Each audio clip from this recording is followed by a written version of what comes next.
So here I am at the Shay Howe textbook, and I'm on the section called Getting to Know HTML. If you're like me, when you're reading things about programming, you read them and you nod along, even when you don't always completely understand what they were talking about, and you wish there was some sort of example or, like a teacher showing you in real time what's going on. Well, Shay Howe uses CodePen, and that's one of the reasons I really like this textbook. So let's take a look at what I'm talking about. As you scroll down, you'll definitely see that there's places where there's code while you're reading. Oh, for instance, right here.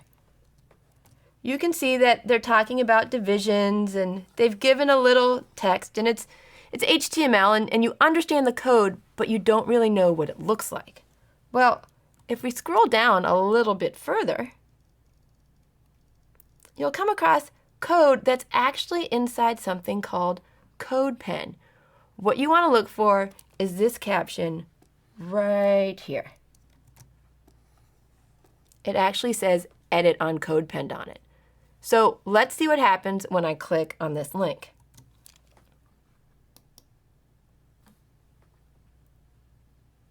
What CodePen does is it gives you a chance to see the HTML and also perhaps the CSS and JavaScript.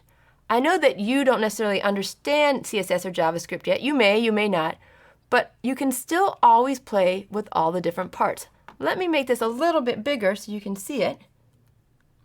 And you can see that they've put in the code for heading level 1, level 2, level 6. I'm going to go in there and I'm going to change it.